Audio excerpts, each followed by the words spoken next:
Dnešný make-up tutoriál má názov Optická ilúzia, áno? Budeme robiť make-upom optickú ilúziu, že vlastne namiesto dvojitej brady máme len jednu. Keď sa niekto chce zbaviť dvojitej brady natrvalo, tak musí zdravo jesť a ono to trvá hrozne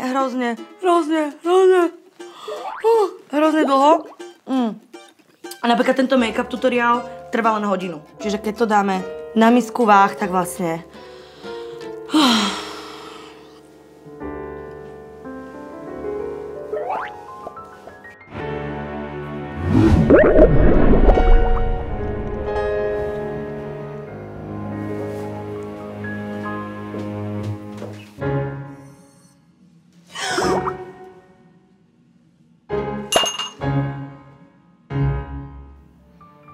Počkať, ale toto nie je moje pyžamo. Prečo mám na sebe kostým?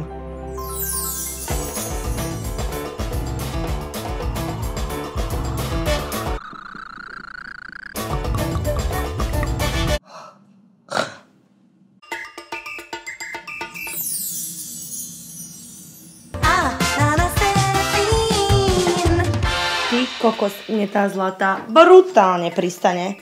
Úplne mi ide v očiam. A oči sú čo? Oknom do duše. Čiže to znamená, že mám úplne zlatú dušu. Čiže som karmicky safe.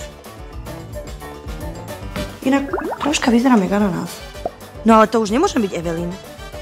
Ananásová...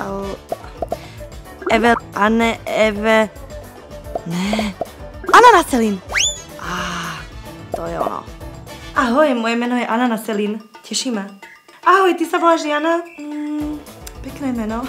Také pekné. Ja mám také obyčajné. Ananáselin.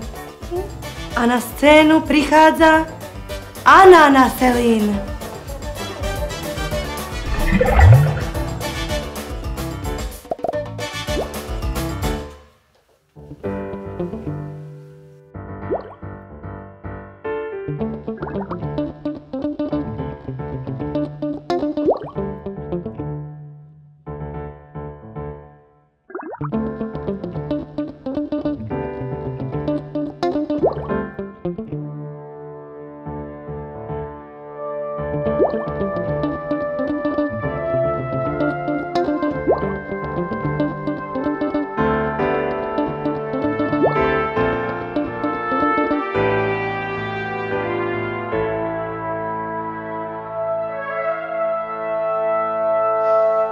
Idem na to.